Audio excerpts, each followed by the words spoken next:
fixons un objectif, on s'y tient, on met les financements. 5 millions de logements HLM, plus de 2 millions de demandeurs. Notre pays est de nouveau entré dans une crise du logement, une grave crise du logement.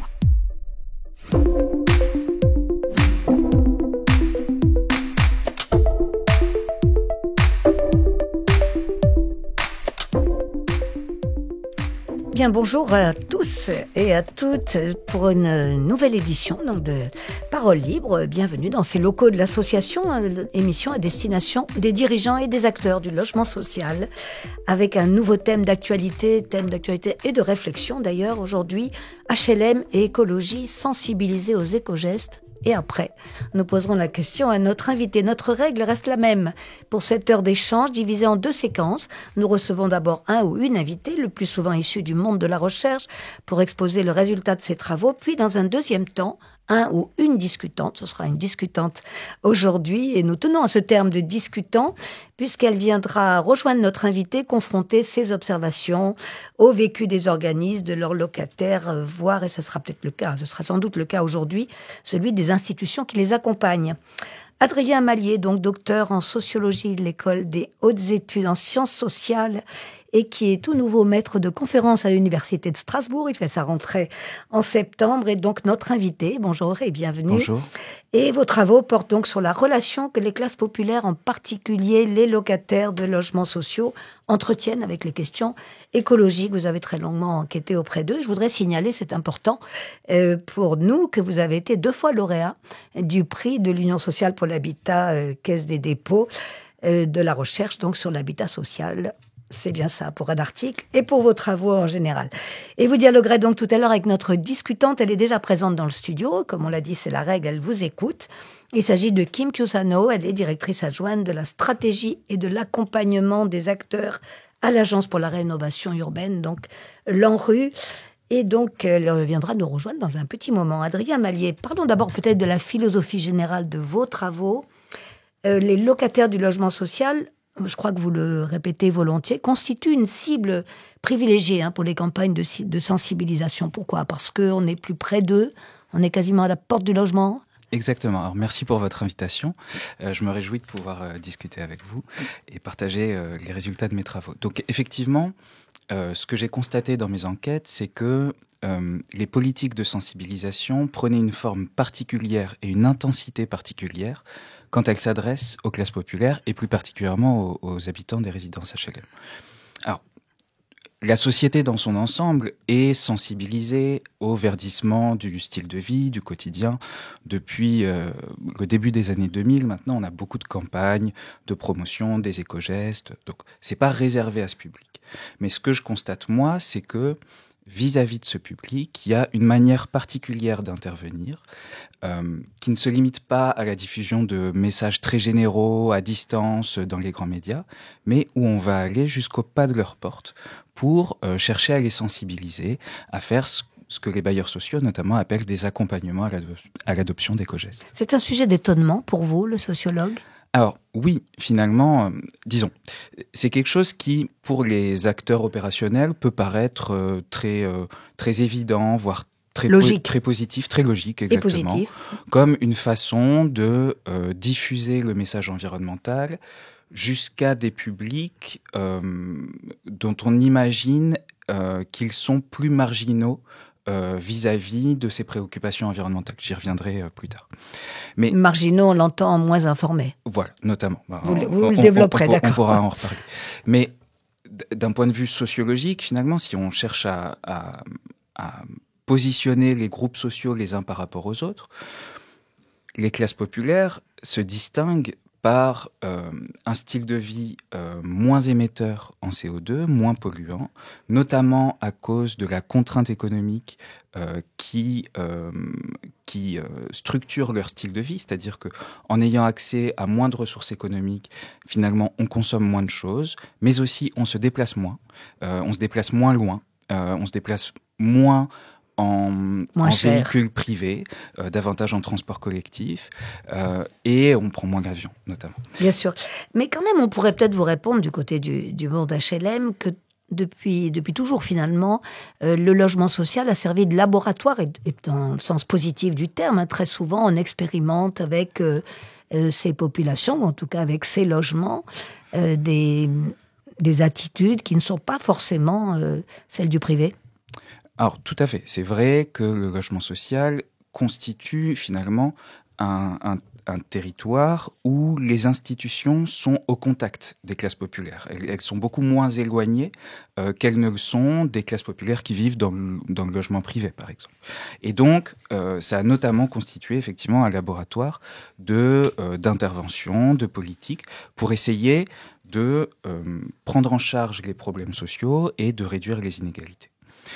C'est une des clés qui permet de comprendre pourquoi est-ce que finalement ce sont davantage vers les locataires HLM qu'on dirige ces accompagnements à l'adoption d'éco-gestes, c'est-à-dire que finalement les locataires sont à leur domicile, mais ce domicile est à portée de main des bailleurs sociaux, des institutions, donc il est très facile de s'adresser à leurs membres. On va voir tout à l'heure si l'efficacité de ces campagnes, donc de proximité, est démontrée ou pas. Mais je reviens quand même sur ce que vous appelez, vous, des idées reçues. Vous êtes assez sévère, en fait, sur la manière dont, à la fois, ces classes populaires, disons, en tout cas celles qui occupent ces logements, ne seraient pas sensibles aux problématiques de l'environnement, ou même auraient besoin, et je sais que le terme, vous le mettez entre guillemets, auraient besoin d'être éduqués. Alors, donc, il y a un premier paradoxe dont on parlait tout à l'heure, à ce que le groupe social dont le style de vie est le moins émetteur de CO2 soit finalement celui qui est sensibilisé et responsabilisé de la manière la plus intense et la plus chargée symboliquement. Parce qu'on se rend bien compte que c'est pas la même chose de voir une publicité qui incite aux éco-gestes dans la rue ou à la télévision, ou bien qu'on vienne toquer à votre porte en vous proposant de faire un bilan de vos pratiques et de vous conseiller sur des pratiques à adopter. Donc il y a un premier paradoxe, effectivement, ce qui génère une forme de critique, effectivement, à ce que les moins pollueurs soient responsabilisés avec le plus d'intensité.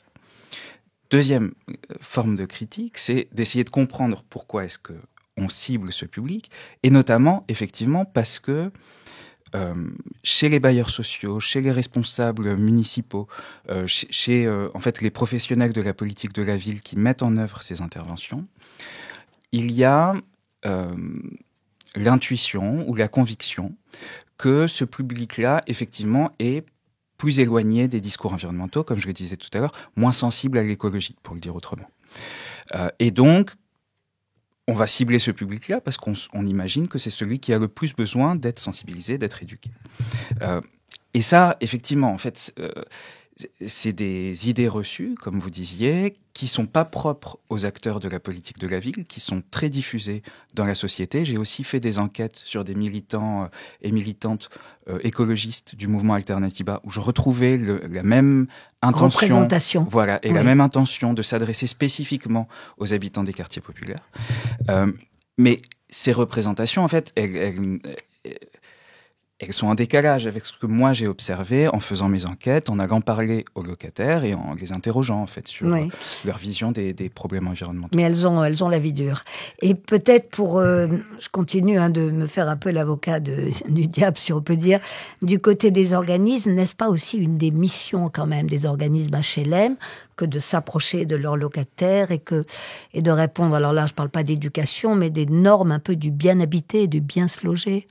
Ça fait partie des missions sociales, c'est vraiment... Et on n'est pas dans des organismes par hasard, on le fait parce qu'on a cette vocation et le sentiment de cette mission. Tout à fait. Et on peut on peut se réjouir que les bailleurs sociaux, les institutions de la politique de la ville cherchent à croiser la question du logement avec celle de l'environnement. En soi, c'est positif. La question, c'est comment est-ce qu'on le fait, à partir de quelle représentation et selon quelle modalité. Et donc...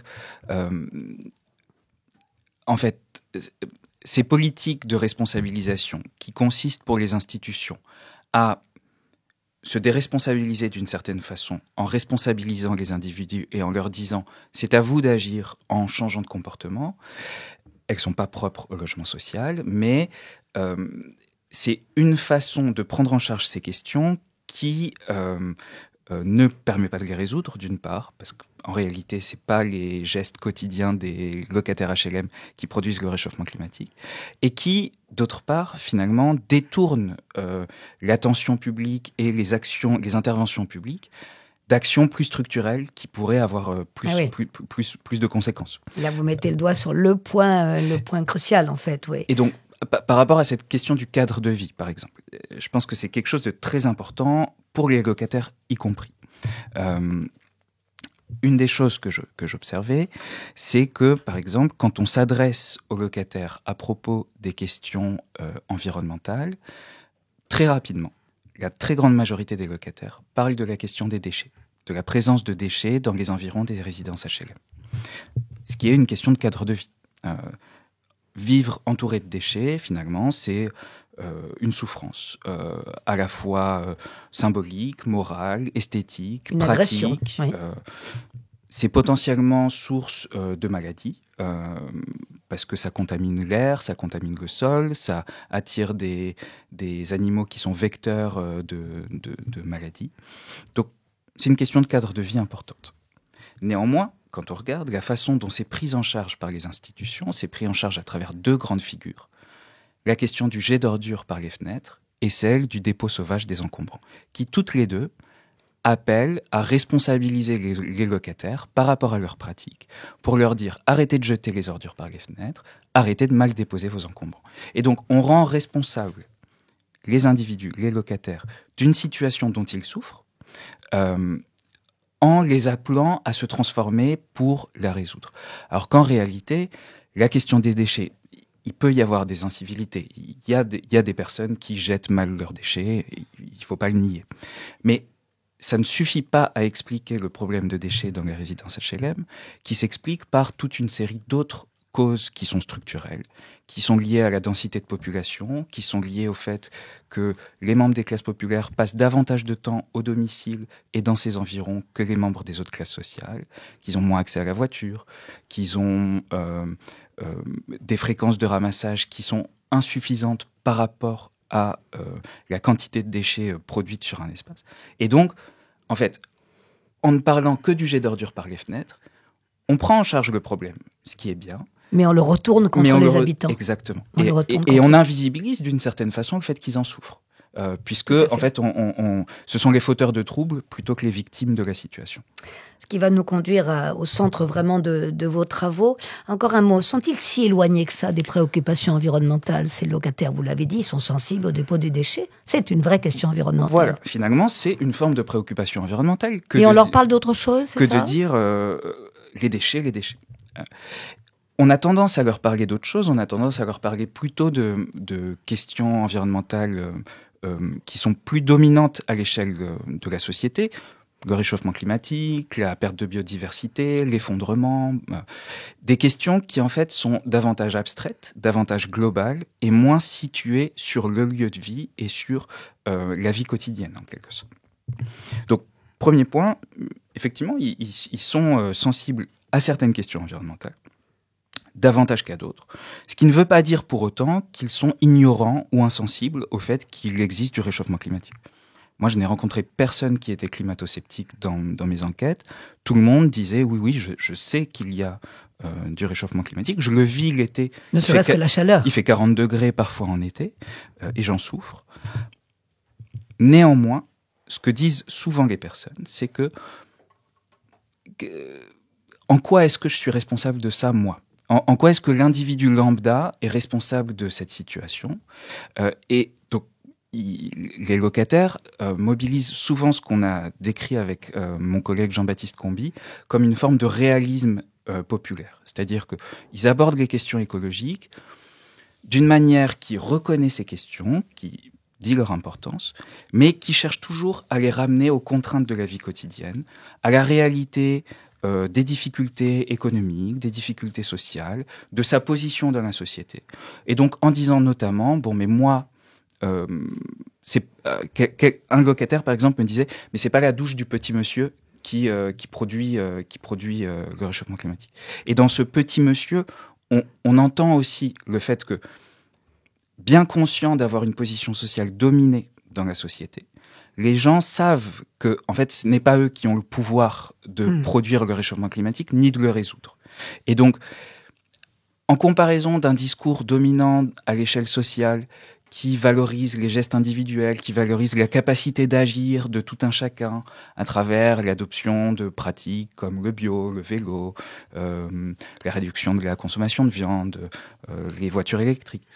À l'opposé de ça, les locataires manifestent plutôt une conscience environnementale qui est teintée d'une forme de fatalisme et qui est teintée d'une forme de réalisme en disant « bon, mais mon style de vie est déjà très contraint, je ne fais pas partie des personnes qui polluent le plus. Donc pourquoi est-ce que vous venez me demander de changer de style de vie ?» Vous avez prononcé le terme social, on parle ici évidemment de logement social. Peut-être que je reste encore sur la philosophie générale de vos travaux, puisque vous les avez poursuivis dans des articles et dans votre thèse.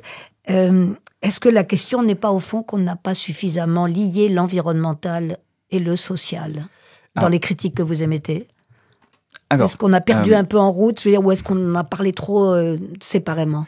Oui, je pense que pendant longtemps, disons, si on regarde historiquement, l'écologie politique et la politisation des questions environnementales, notamment avec la création du ministère de l'Environnement en 1971, se fait de manière assez déliée de la question des inégalités sociales.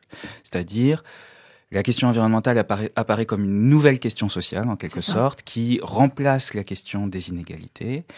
Il y a l'idée qu'on est tous dans le même bateau face au réchauffement climatique, qu'il n'y aura pas de canot de sauvetage, que tout le monde est... En quelque sorte, les questions environnementales auraient tendance à aplanir la société et à rendre les inégalités sociales moins pertinentes. Néanmoins, depuis les années 2010...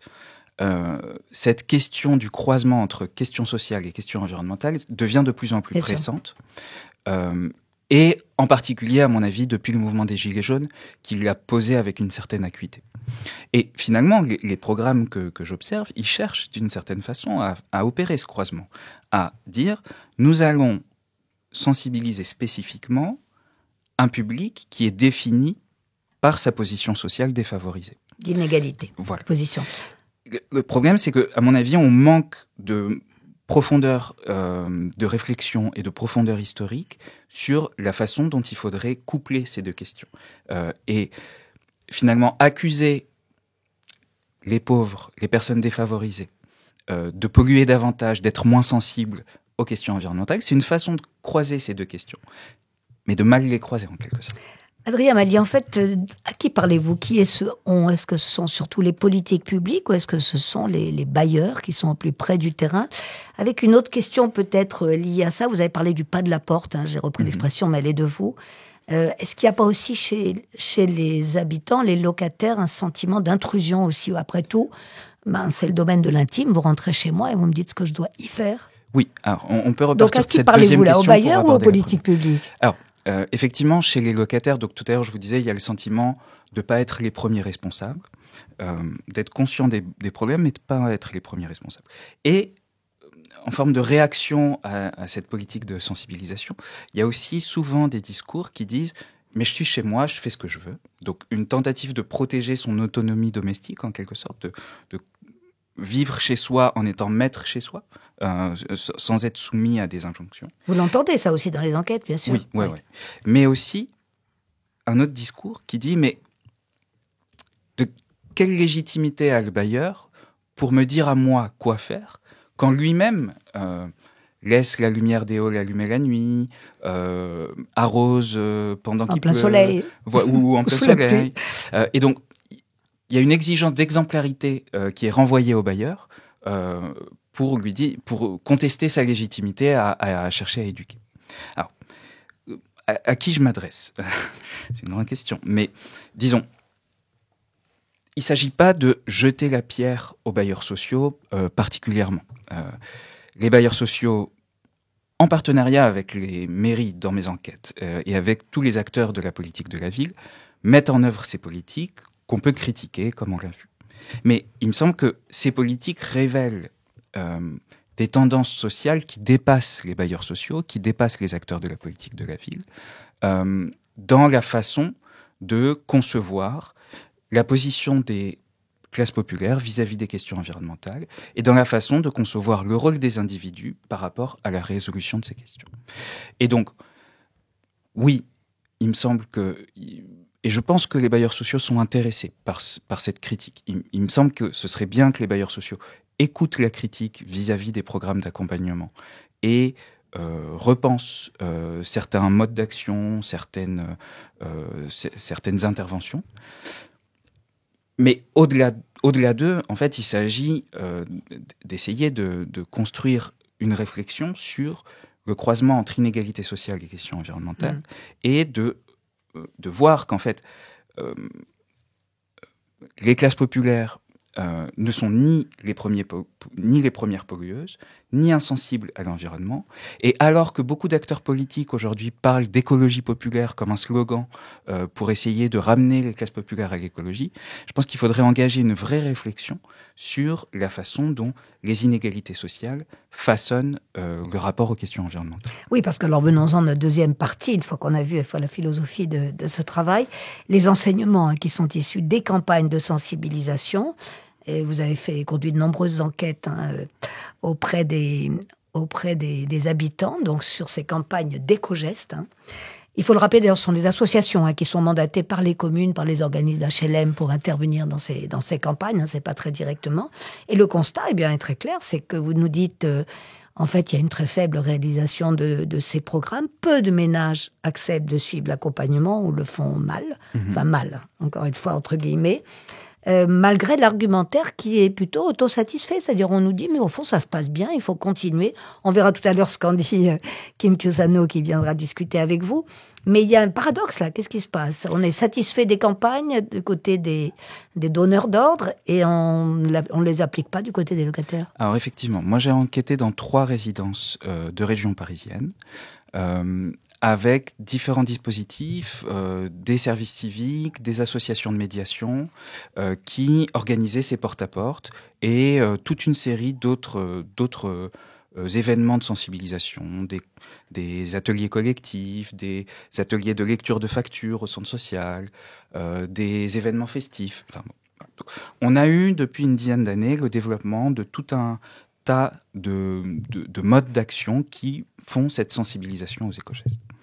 Et effectivement, ce que je constatais, c'était que les accompagnements par porte-à-porte au domicile rencontraient peu de succès, au sens où beaucoup de locataires choisissaient l'évitement, par exemple, en acceptant... Et donnez des exemples, voilà. Qu'est-ce qu'ils font, qu'ils par ne exemple, font pas. En acceptant le kit éco-geste avec 3 ampoules basse consommation, mais en disant, bon, mais ça suffit, merci, bonne journée. J'ai ce qu'il faut. Et sans écouter vraiment les conseils.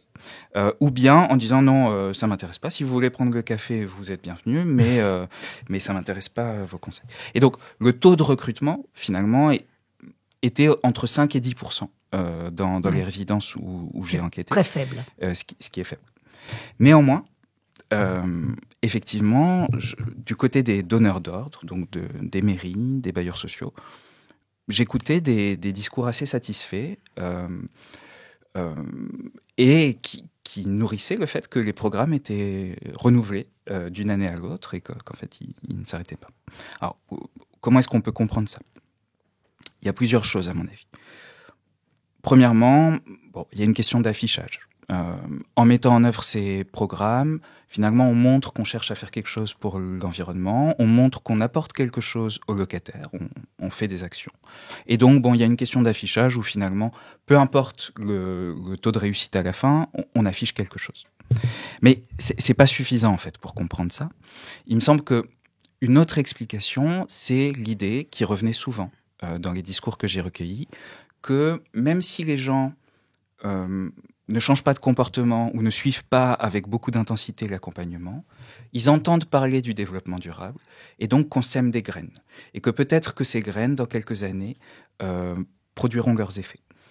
Et ça va avec cette idée qu'il faudrait faire prendre conscience aux locataires des questions environnementales. Ce qui va avec la question de l'éducation dont je parlais tout à l'heure, de l'éducation morale notamment, l'idée qu'il faudrait développer une sensibilité qui serait absente chez eux et que, finalement, même s'ils ne changent pas de comportement tout de suite. Ça viendra. Le simple fait d'en parler est déjà quelque chose de positif qui produira... Ils finiront par comprendre, exactement. par le faire. Oui. Sur quoi insiste-t-on surtout, juste dans ces campagnes de sensibilisation?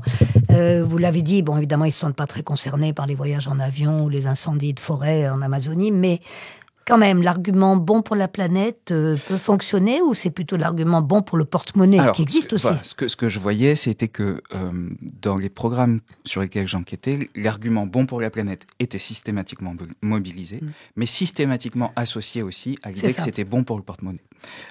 Et notamment, cette question des éco-gestes est souvent reliée à la question de la précarité énergétique, avec l'idée que si on transmet des éco-gestes qui permettent d'économiser de l'eau et de l'énergie, on va réduire la facture des ménages et donc les protéger face à la précarité énergétique. Mais aussi, d'un point de vue gestionnaire et un petit peu plus intéressé de la part des bailleurs, augmenter leur solvabilité. Mais ça devrait marcher, ça, non? Ils l'entendent. Et, alors, en fait, c'est à double tranchant. C'est à double tranchant au sens où, d'une part, les locataires en fait, vivent déjà selon un style de vie dans lequel l'exigence de faire des économies et d'être efficace dans la dépense est déjà très forte. Quotidienne. Voilà. Et donc, les gens, très souvent, disaient « mais je fais déjà très attention ». Et dans ce « déjà », on entend l'idée que, finalement, que le bailleur vienne toquer à notre porte pour nous donner des gestes qui nous permettraient de faire des économies, sous-entend d'une certaine façon qu'on ne serait pas assez efficace. Et donc que finalement on serait critiquable, on serait dépensier, on serait... Et ça, c'est un petit peu déplaisant pour beaucoup de monde, voire insultant. Voilà, dans ce « je fais déjà très attention », on peut entendre le fait que finalement c'est pas désirable qu'une institution vienne nous dire comment faire des économies, puisqu'on vit déjà très fortement avec l'exigence de faire des économies. Donc, premier point. Deuxième point, c'est ambigu dans le sens où, cette question de la précarité énergétique, par exemple, dans les accompagnements sur lesquels j'ai enquêté, à aucun moment, en plus des éco-gestes, on ne présentait aux ménages les solutions contre la précarité énergétique qui existent, comme l'accès au Fonds social pour l'énergie, au Fonds social pour le logement, tout un tas de politiques publiques qui sont destinées à aider les personnes qui n'arrivent pas à payer leurs factures. Ça, on n'en parlait pas en fait. On les informe pas de ça? Non. Et les personnes qui mettaient en œuvre les accompagnements, elles-mêmes n'étaient souvent pas formées en fait. C'est pour ça qu'elles n'en parlaient pas. Pas au courant. Voilà. Et donc, finalement, on cherche à transformer leurs pratiques, mais sans leur donner les moyens de véritablement faire face à une situation de précarité énergétique, ni sans même essayer de la repérer. C'est-à-dire, il n'y avait aucun outil pour essayer de repérer si les gens, effectivement, chauffaient trop peu leur logement, se privaient de certaines dépenses en énergie. Et il faut rajouter à ça, dernier point, le fait que la plupart du temps, ces programmes d'accompagnement sont mis en œuvre dans de grandes résidences. Parce qu'on vise un effet d'économie d'échelle où, en fait, c'est moins coûteux de mettre en œuvre l'accompagnement pour 500 ou 1000 foyers que pour 30 qui vont être éparpillés. Sauf que dans ces grandes résidences, le chauffage est généralement collectif. Et donc, les personnes ont très peu de marge de manœuvre pour déterminer la chaleur de leur appartement. Individuellement, oui. Voilà. Et donc, par rapport à cette question de précarité énergétique, finalement, il y a très peu de gens qui se privent de chauffer par manque de moyens. Et donc, la précarité énergétique se pose, mais d'une façon assez différente des cas typiques. Et ça, c'est pas pris en charge. Alors, on va voir aussi comment les organismes prennent conscience ou pas de tout ce que vous nous dites là. Mais auparavant, au fond, les locataires, ça ne veut rien dire de parler des locataires HLM. J'imagine qu'il y a plusieurs catégories. Vous les avez rencontrés, vous en avez beaucoup vus. Est-ce qu'on peut dire de façon homogène qu'il se passe ce problème-là pour tout le monde ? Non, alors vous avez raison. On parle des locataires, finalement, en parlant des locataires, on parle de personnes qui vivent dans un quartier, qui bénéficient du logement social et qui vivent ensemble dans un quartier. Mon travail a plutôt consisté à les resituer non pas dans l'espace géographique, c'est-à-dire où est-ce qu'ils habitent, mais plutôt dans l'espace social, c'est-à-dire comment est-ce qu'ils se positionnent socialement par rapport aux autres groupes sociaux, par rapport à la société. Social et économique aussi, ou pas? Voilà, mais Enfin, ça va avec. socio-économique. Ça va avec. Et bon, dans les résidences dans lesquelles j'ai enquêté, il y avait une très grande majorité de personnes qui appartiennent aux classes populaires. Les classes populaires, statistiquement, selon la sociologie, selon les catégories de l'INSEE, c'est les personnes qui sont actifs, soit ouvriers, soit employés. Ça représente environ 50% de la population active française. Un petit peu moins maintenant, mais quasiment 50%. Néanmoins, ce qu'a montré la sociologie française depuis une vingtaine d'années maintenant, c'est que ce groupe social des classes populaires, qui se distingue du reste de la société, qui se distingue par des revenus plus faibles, par un accès à un diplôme plus faible, par le fait d'avoir un travail dans lequel on a moins d'autonomie, donc ce groupe qui se distingue du reste de la société, néanmoins est hétérogène à l'intérieur. C'est-à-dire que il existe ce que les sociologues appellent des fractions de classe, qui permettent de distinguer des sous-groupes à l'intérieur de ce groupe-là. Dans les résidences où j'ai enquêté, une majorité des personnes appartenaient à ce qu'on appellerait les fractions précaires, c'est-à-dire des personnes qui ne sont pas dans la grande misère, dans la grande pauvreté, notamment grâce au logement social qui leur permet d'avoir un toit abordable et stable. Mais néanmoins, leur situation est précaire au sens où elle pourrait basculer, où elle est faiblement stabilisée, faiblement assise sur des ressources de long terme. Au sein de ces fractions précaires, il faut encore distinguer différents types de locataires.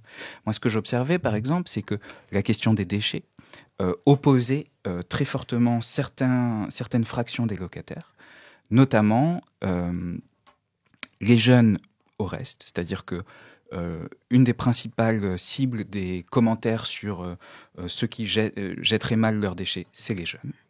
Mais aussi une opposition entre les locataires issus de l'immigration postcoloniale et les locataires blancs, retraités, qui en général sont là depuis plus longtemps dans les résidences et qui se plaignent beaucoup des autres avec des discours souvent culturalistes, voire racistes, sur la capacité à gérer ces déchets. Donc, effectivement, à l'intérieur de ce groupe social, en fait, il y a des différences socio-économiques et il y a d'autres facteurs de hiérarchisation, selon l'âge, selon la race, qui font qu'il y a des conflits. Et qu'en fait, il faut un regard assez fin, en fait, pour pouvoir décrire... Oui. Donc des fractions économiques et culturelles, en fait, on peut dire dans le sens plus large. Alors... non, vous n'employez pas le terme. Alors si, mais en fait, ça c'est, disons... Donc il y a les fractions précaires dont je parlais tout à l'heure, mais en plus, il y a des fractions plus stabilisées, qui, elles, contrairement aux fractions précaires, appartiennent aux classes populaires, mais peuvent quand même s'appuyer sur des ressources qui leur donnent une certaine stabilité par rapport à l'avenir.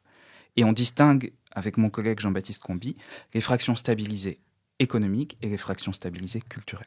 Est-ce qu'elles s'appuient plutôt sur des ressources culturelles, le diplôme notamment, ou plutôt sur des ressources économiques, le revenu? Alors, on va en venir aux enseignements et même à vos préconisations avant d'accueillir Kim Chiosano, qui vous écoute depuis un petit moment, je le rappelle, représentant l'ANRU ici. Les grands changements, donc d'abord, est-ce que la prise de conscience est là chez certains organismes? Vous avez rencontré surtout les locataires, mais évidemment, observé aussi l'attitude des organismes sur place. On en viendra après à d'autres institutions, les mairies, vous les avez abordées, notamment sur la question des déchets. Je suppose qu'elles ont un rôle à jouer. Oui. Donc, que peut-on dire? Quels enseignements ou quelles préconisations pouvez-vous faire pour les organismes et peut-être pour les pouvoirs publics, dans le fond? Alors, moi, je rencontre un certain intérêt de la part des offices HLM et des acteurs institutionnels pour ce discours critique. Comme en témoignent les prix que m'a décerné l'USH, notamment. Et je pense que voilà, il y a une ouverture à la réflexion et une ouverture à la critique. La question qui arrive très rapidement, en général, c'est d'accord, mais du coup, qu'est-ce qu'on fait? Ce qui met un petit peu plus en difficulté les sociologues. Mais alors, qu'est-ce qu'on fait? Alors, disons que Par exemple, le sociologue, il observe, mais il voilà, propose pas toujours. Voilà, le sociologue, il a plus tendance à observer et à décrire, voire à critiquer, voire à dénoncer. mais il est moins à l'aise pour prescrire. Alors d'accord, mais comment fait-on? Alors, est-ce que le mot de formation vous convient, par exemple? Former les locataires. On a dit éduquer, c'était pas trop adapté.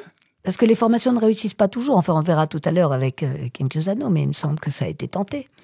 Mais, peut-être pas assez. Disons, les formations, en général, elles sont destinées à des gens qui souhaitent se former, à des gens qui sont demandeurs d'une formation. Est-ce que les locataires sont demandeurs d'être formés aux gestes du quotidien dans leur logement? J'en doute. Pas sûr. Donc, c'est un premier problème. Si on prend la question des déchets, dont on parlait tout à l'heure, où, effectivement, les bailleurs sociaux cherchent à former les locataires, à leur dire arrêtez de jeter par la fenêtre, arrêtez de mal déposer vos encombrants. Est-ce qu'on peut imaginer des formes d'intervention différentes qui prendraient en charge ce problème, mais sans tomber dans cette responsabilisation, cette éducation? Je pense que c'est possible. Je pense que tout à l'heure, je parlais des causes structurelles qui produisent l'accumulation de déchets. Je pense que les bailleurs pourraient, par exemple, aider les locataires, d'une part, à publiciser le problème des déchets, à l'objectiver, à le mettre en évidence, mais aussi à objectiver l'existence de ces causes structurelles et à éviter que, en fait, la plupart des locataires eux-mêmes dénoncent leurs voisins, disent il y a des gens qui s'en foutent, qui gèrent mal leurs déchets.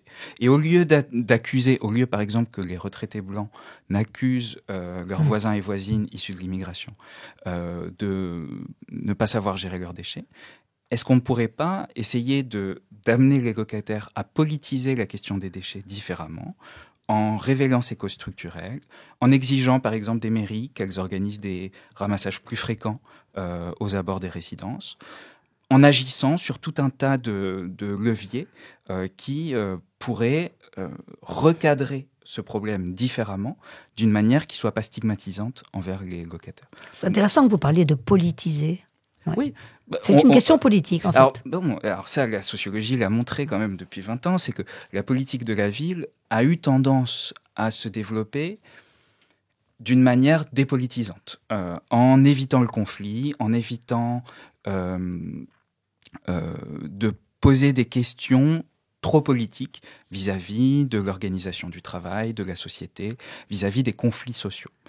Bon, est-ce qu'on ne pourrait pas imaginer que pour prendre ces questions environnementales, qui sont des questions fondamentalement politiques, la politique de la ville, finalement, cherche à assumer le fait que il existe des conflits d'intérêts vis-à-vis des questions environnementales et que y a certains acteurs qui sont plus puissants que d'autres et dont il faut exiger certaines actions. Par exemple, le ramassage par les mairies.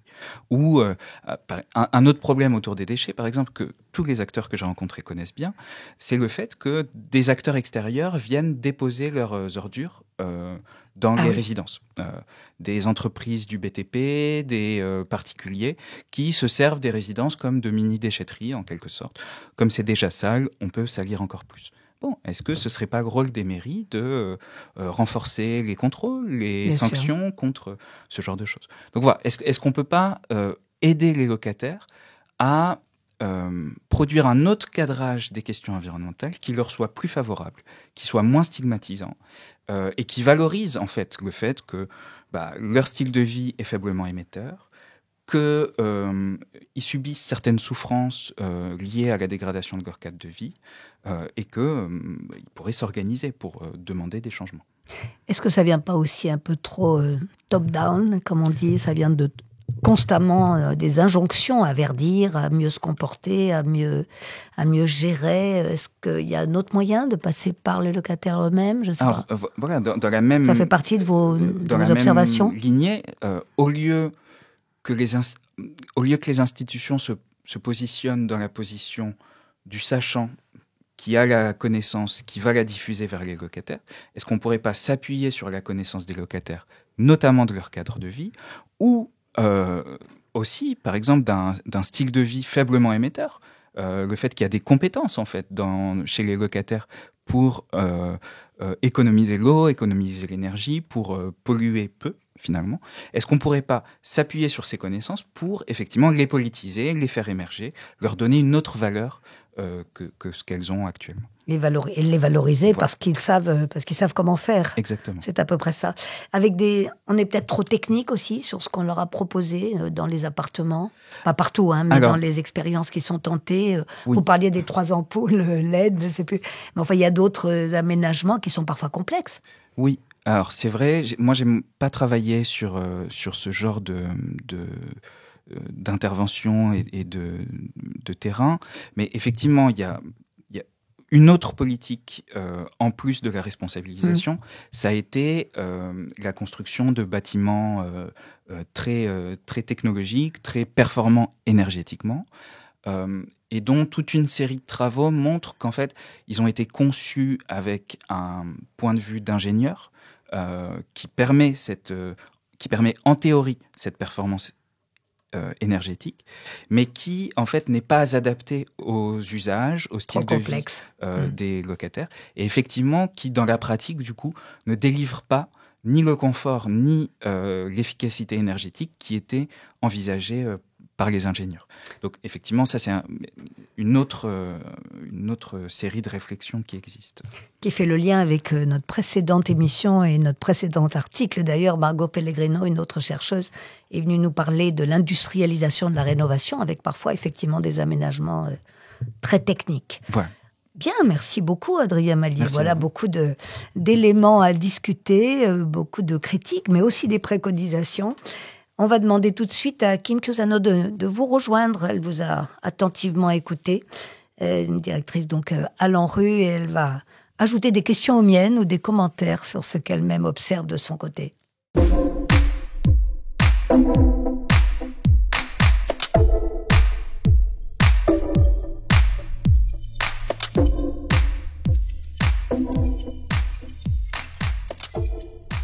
Kim Chiusano donc vient de nous rejoindre, directrice adjointe de la stratégie à l'ANRU, Agence pour la rénovation urbaine. Bonjour et bienvenue. Bonjour. Bienvenue à vous. Vous avez attentivement écouté tout ce que nous a dit Adrien Mallier. Je vous rappelle quand même, vous êtes experte référente sur la transition énergétique et écologique dans le renouvellement urbain. Important bien sûr pour ce débat et responsable aussi de la dynamique d'innovation, de transition énergétique dans les quartiers. Donc vous connaissez bien tous ces points dont nous avons parlé sans doute. Est-ce que je rappelle aussi que vous avez piloté, par exemple, l'appel à projet des quartiers fertiles, on s'en souvient peut-être, pour le développement de l'agriculture urbaine, et la démarche quartier résilient. Vous pouvez, à l'occasion, en parler. Je pense qu'Adrien Mallier les connaît. À vous, vos premières observations sur tout ce qu'il nous a dit. Oui, et puis d'abord, merci pour cette invitation et ravi de retrouver Adrien Mallier que nous avions invité à intervenir auprès des équipes de l'ANRU pour présenter ces travaux qui nous sont très utiles pour éclairer la politique publique. Donc voilà, je suis ravie de pouvoir poursuivre cet échange. Alors, peut-être, moi, des réflexions qu'ont suscité votre présentation. Vous parliez du paradoxe lié au fait qu'on est sur des populations qui sont très faiblement contributrices au changement climatique et qui pourtant sont surresponsabilisées dans la manière d'y faire face avec des éco-gestes ou des pratiques à faire évoluer au quotidien. Moi, j'ajouterais un deuxième paradoxe qui me paraît fondamental, c'est celui qu'elles sont faiblement contributrices, mais elles sont aussi les premières exposées. Et que cette surexposition aux effets du dérèglement climatique est de nature à aggraver une vulnérabilité, une précarité qui sont déjà installées. Puisque, je le précise, l'ANRU n'intervient pas sur la totalité du parc social, mais celui qui est localisé dans les quartiers prioritaires de la politique de la ville, avec du coup une concentration des populations les plus pauvres de notre pays. Donc on est vraiment sur un sujet de précarité. Au-delà de ce constat, je crois que lier la question climatique à celle des classes populaires, il y a un apport supplémentaire de la recherche en matière de sociologie, et c'est ce que vous présentiez, qui donne à voir une certaine distance vis-à-vis peut-être d'un récit collectif autour de comment aujourd'hui on doit faire face à ces enjeux. Et de fait, je pense qu'on ne peut pas échapper à la question climatique quand on est membre de la classe populaire, tout simplement parce que la facture énergétique est le premier poste de dépense chaque mois et que c'est un sujet qui est de fait au quotidien. Vous parliez de réalisme dans la manière dont on appréhende ces questions, c'est le cas. Vous parliez de contraintes au quotidien qui vont orienter la manière de s'emparer de ces sujets-là. Moi, je voulais revenir sur des travaux que vous avez pu développer par ailleurs, sur l'idée qu'il y a des pratiques économes qui s'opposeraient à des pratiques écologiques. Vous en parliez un peu, plus valorisantes. Vous parlez de codes du verdissement du quotidien qui sont appréhendés par des classes sociales plus élevées. On parle aussi de sobriété subie, qu'on peut considérer comme un synonyme de précarité, versus une sobriété choisie qui ferait presque l'objet d'un engagement militant ou en tout cas citoyen. Est-ce que vous concluez qu'il y a une certaine passivité dans la manière dont les classes populaires appréhendent ces questions-là ? Passivité au sens, elles ont des contraintes quotidiennes à gérer, mais du coup, c'est ça le sujet, plus qu'un engagement plus macro sur ces questions qui sont politiques, vous le disiez aussi, avec une certaine politisation de ces questions-là. Adrien Mallier. Oui, alors, disons, moi je dirais pas que les membres des classes populaires sont incapables de se saisir des questions climatiques, mais plutôt que, en fait, elles y sont sensibles, elles savent qu'elles existent, mais ça ne structure pas leur style de vie au quotidien. C'est-à-dire qu'effectivement, il y a des secteurs de la population pour lesquels l'engagement écologiste va devenir très structurant dans le quotidien, le style de vie, le rapport au monde. Dans les classes populaires, il ne s'agit pas de dire qu'elles sont incapables de s'y intéresser, ni qu'elles y sont insensibles, mais c'est moins structurant, c'est moins au centre du quotidien et des réflexions. Et donc, par rapport à cette question de sobriété subie, sobriété choisie,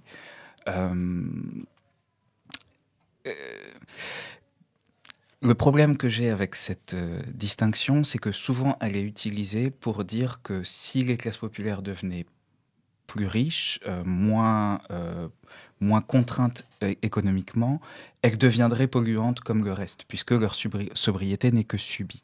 Ça me paraît pas tout à fait juste, parce que comme je le disais tout à l'heure, dans le style de vie, très incorporé en fait, dans la façon dont on organise sa vie, il y a cette exigence d'efficacité qui est liée effectivement à des contraintes économiques, mais qui va pas disparaître en fait du jour au lendemain, même si on avait une situation moins précaire.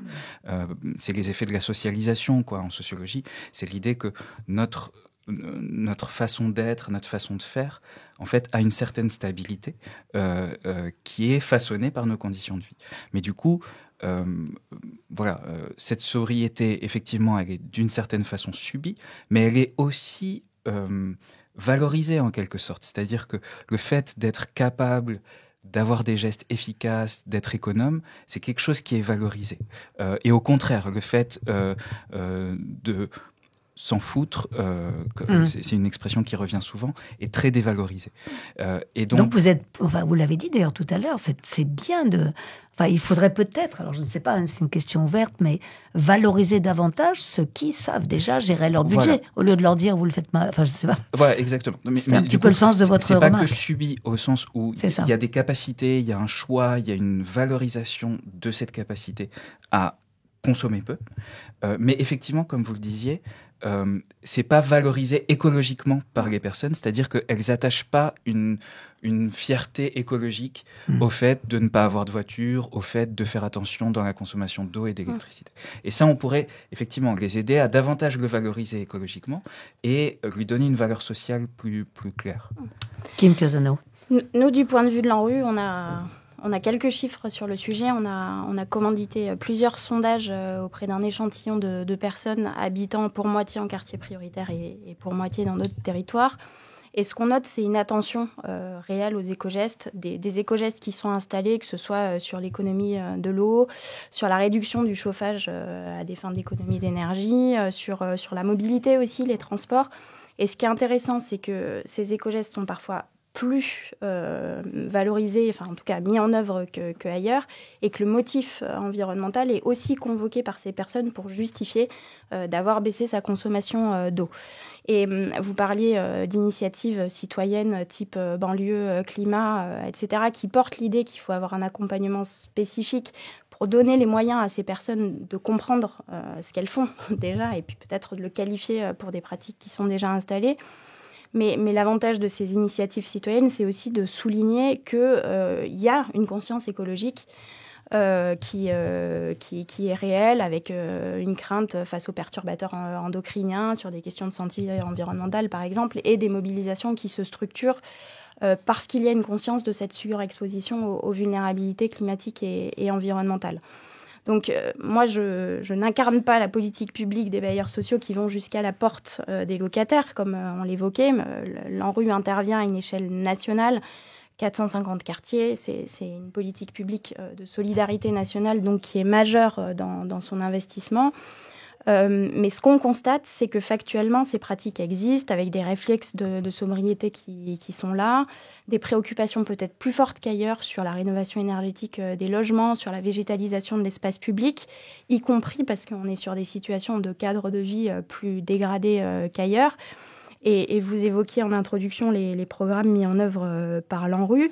On voit aussi se structurer localement des initiatives citoyennes très structurantes, à la fois sur leur impact environnemental, mais aussi en termes de cohésion et de lien social autour de l'agriculture urbaine, du réemploi, etc. Donc voilà. Et par ailleurs, je trouve que politiquement, il y a un espace qui s'ouvre, qui est de plus en plus large sur la question écologique, une place dans le débat public qui est plus assumée qu'il y a encore quelques années récentes. Et voilà, là, je parle en tant que citoyenne, mais j'ai l'espoir que les classes populaires se retrouvent aussi dans ça, et qu'on ne soit pas juste sur une question de gestion de la contrainte quotidienne, mais aussi de projection à une échelle plus globale, parce que le changement climatique est le défi de notre siècle. Mais vous dites quand même, si je peux vous interrompre, Kim Piosano, vous nous dites, nous ne sommes pas prescripteurs de la méthode, c'est vrai, ni encore moins éducateurs, parce qu'on a parlé d'éducation des classes populaires, mais il n'empêche que les décisions, enfin que ce que vous portez, les enjeux que vous portez, pèsent sur les décisions des bailleurs. Donc Bien comment sûr. Et vous faites le constat, je crois, que effectivement, comme nous l'a dit Adrien Mallier, ces mesures, ces injonctions ne sont pas toujours respectées. Donc comment résoudre ce problème ? Vous êtes assez près, vous aussi, de ces questions. Vous faites le constat que ça se passe pas bien. Je crois qu'il y a un sujet d'échelle. Changement climatique, c'est encore une fois le défi le plus majeur que connaît notre planète. Et c'est toujours le sujet de c'est pas parce que je trie les déchets à la maison que je vais changer la donne. Et ce que vous disiez sur le sentiment d'être plus responsabilisés alors que c'est nous qui commettons le crime le moins grave en la matière, c'est un vrai sujet. C'est ce sujet de comment on arrive à articuler des échelles. Et la politique publique nationale de renouvellement urbain, elle est au cœur de cette dualité d'échelle, avec un effet de massification où il faut qu'on profite des investissements massifs qui sont générés par la rénovation urbaine pour adapter le parc de logements, les espaces publics qui sont dégradés, réintroduire de la nature en ville, etc. Donc ça, c'est notre job, on va dire. Mais concrètement, ça rencontre des préoccupations et des enjeux de la vie quotidienne. Quand on travaille sur la santé environnementale, sur la manière dont le projet urbain peut réduire ces nuisances environnementales, ça touche à l'air que vont respirer les habitants, soit dans l'espace public, soit au sein de leur logement, quand on sait qu'un QPV d'habitat social a 4 chances sur 5 d'être traversé par une voie rapide. Et c'est aussi pour ça que je voulais insister sur le fait qu'on est sur des territoires qui sont plus vulnérables à ces effets du changement climatique. Et c'est peut-être là que ça amène à ma dernière question. Vous posez la question de la motivation des pratiques environnementales, au sens les éco-gestes pour les individus. Mais moi, je vous pose la question de la motivation des pouvoirs publics à cibler ces populations comme prioritaires pour faire évoluer leurs pratiques qui, in fine, vont leur être bénéfiques parce que c'est un moyen de réduire la facture énergétique.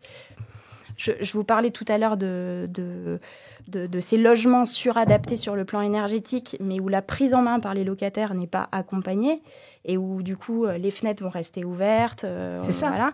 Et à la fin, une facture énergétique qui explose, alors qu'on a expliqué à ces habitants qu'ils avaient les logements les plus vertueux sur le plan énergétique. Et là, on est sur un paradoxe qui, effectivement, qui n'est pas un accompagnement renforcé à la prise en main de ces quartiers, transformés, rénovés et qui sont livrés, mais peut-être par nécessité pour répondre à une problématique sociale et de justice sociale, de réduire ces vulnérabilités et cette surexposition à des problématiques climatiques. Adrien Mallier. Oui, alors moi je vous rejoins tout à fait sur la surexposition aux conséquences environnementales. C'est ce que j'essayais de dire à travers la question des déchets, par exemple. Le fait d'être surexposé à une accumulation de déchets. Un cadre de vie, du coup, dont la qualité environnementale est dégradée. Effectivement, on sait que les grands ensembles sont des espaces très minéralisés où, du coup, il y a des effets d'îlots de chaleur urbaine en été avec les canicules qui sont ressenties plus intensément parce que les bâtiments gardent la chaleur la nuit, gardent la chaleur la journée et la rediffusent la nuit. Bon, tout un tas de séries d'expositions, effectivement, de proximité à des voies rapides et à la pollution de l'air et à la pollution sonore que ça implique. Donc bon, il y a tout un tas de questions de surexposition aux problèmes environnementaux qui me paraît très importante. Est-ce que c'est en éduquant les gens qu'on va moins les exposer à ça ?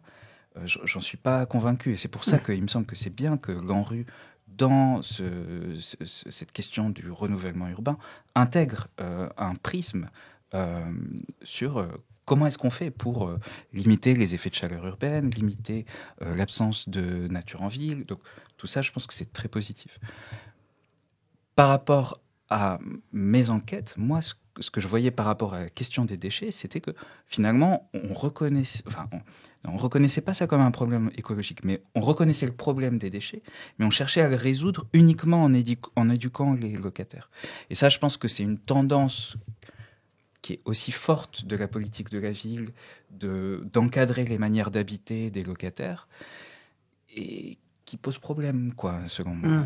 Et je ne pense pas qu'on puisse régler cette surexposition par l'éducation. Juste, Kim Kirsano, une question qui complète ce que vient de dire Adrien Mallier, c'est vraiment ce qu'il nous a démontré. Est-ce que l'ANRU peut agir d'une autre manière, travailler différemment avec les organismes, qui sont quand même les premiers devant les locataires? C'est ça qu'il nous dit, au fond. Au lieu de culpabiliser, est-ce qu'il y a un autre moyen? Est-ce que ça, c'est tout ce que nous décrit là Adrien Mallier, qui n'est pas, qui observe, qui ne conseille pas, en tout cas qui n'agit pas, est-ce que tout ce qu'il nous dit là ne devrait pas faire bouger un peu les politiques publiques et l'attitude des organismes? C'est ça le cœur de la question. Oui, c'est le cœur de la question et vous l'avez souligné. C'est la manière dont c'est fait et dont c'est accompagné qui est Est-ce qu'on en a conscience que sujet. Ça... Oui, après, au-delà de parce que le débat, c'est pourquoi on met en place des éco-gestes, pourquoi individuellement... Et effectivement, on a tendance à entendre l'écologie, c'est un problème de riches, ou c'est le luxe des riches de pouvoir décider de prendre moins l'avion. C'est un vrai débat, parce que le pourquoi, pour moi, renvoie à cette situation de vulnérabilité sociale qui va être accentuée par une vulnérabilité environnementale. Et plus que de l'éducation qui active aussi le registre de l'infantilisation. Et je comprends bien que vous soyez assez mal à l'aise dans les observations que vous pouvez faire de ce point de vue-là. Je crois qu'il y a le sujet de faire comprendre qu'on n'attend pas juste un engagement citoyen de ces habitants du logement locatif social dans un combat qui est encore une fois un combat mondial, une lutte qui nécessite de s'engager collectivement, mais un impact qui peut avoir directement des effets sur la vie quotidienne. Et ça rejoint ce que vous disiez sur... En réalité, on est sur des personnes qui ont déjà des pratiques écologiques. Alors c'est là qu'on revient à la question de est-ce que c'est subi, est-ce que c'est choisi, mais des pratiques économes compte tenu de cette situation-là. Donc je pense que c'est plus dans la manière de l'appréhender, de l'accompagner et de le présenter que sur le principe même de renoncer ou pas à un accompagnement renforcé de ses habitants sur ces questions-là. Parce que globalement, et là je fais tomber les frontières entre les classes sociales, je pense qu'on est à une époque où il y a une prise de conscience qui s'est renforcée sur ces questions-là, mais où le besoin de monter en compétences, voire de prise de conscience, reste encore réel. Et moi, ce que je dirais, c'est que les classes qui ont besoin d'être éduquées sur ces questions-là, c'est peut-être les plus aisées, parce qu'il y a une logique de renoncement à des modes de vie plus consommateurs, etc. Et on en parle peut-être moins en termes de perspective de politique publique.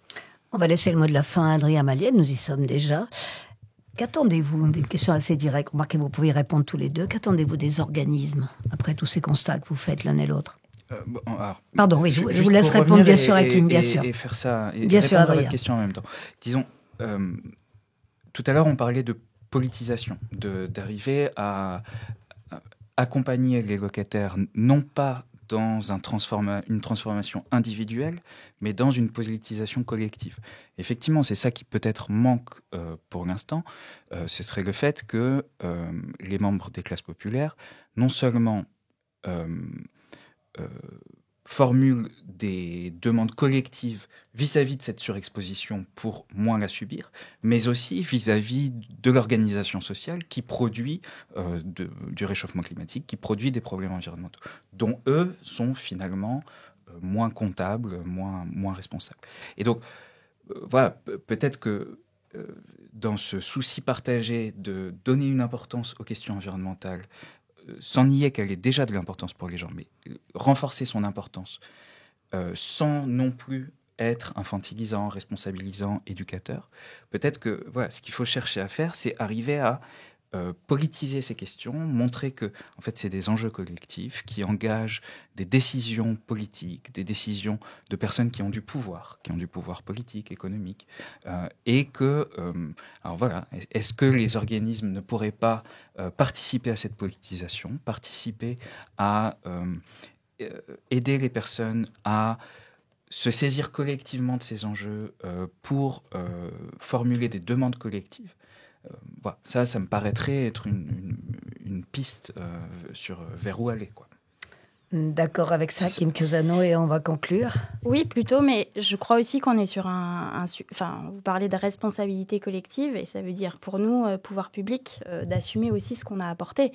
Moi, le matin, quand je me lève pour aller travailler à l'ANRU, mon rôle, ça va être d'encourager l'adaptation massive d'un parc de logement social au dérèglement climatique. Ça va être de réintroduire de la nature en ville sur des espaces qui sont souvent très bétonnés. Ça va être de mettre en place des initiatives qui vont permettre une alimentation durable de proximité. Et quelque part, les attendus vis-à-vis des habitants, ils viennent en second plan dans la mesure où nous avons d'abord cette responsabilité-là qui est de transformer des territoires qui ne sont plus adaptés aux conditions climatiques qu'on connaît et surtout qui ne sont pas adaptés à celles qu'on connaîtra demain. Et de la même manière que les bailleurs ont à s'engager sur ces questions, la question des déchets est passionnante. Quand effectivement vous dites que ce sont les habitants qui sont responsabilisés parce qu'on leur reproche de jeter les ordures par la fenêtre ou de faire des dépôts sauvages, en même temps, quand on voit que certains bailleurs ont complètement abandonné la gestion urbaine, que les locaux poubelles sont infects, voilà. Ça peut paraître effectivement scandaleux pour un habitant de recevoir ce type d'injonction, alors qu'on est sur des sujets de responsabilité partagée à tous les niveaux de la chaîne, de l'habitant jusqu'aux décideurs politiques. Bien, merci. On a été assez critiques au fond dans cette émission et positifs aussi sur les propositions que vous avez émises les uns et les autres. Merci beaucoup Adrien Maliet d'être venu nous trouver. Bravo pour ces travaux de sociologie tout à fait intéressants pour tout le monde. Et merci à Kim Chiusano d'être venu vous discuter avec vous. Merci à tous pour votre attention. On se retrouve pour une prochaine émission, sans doute à la rentrée de septembre.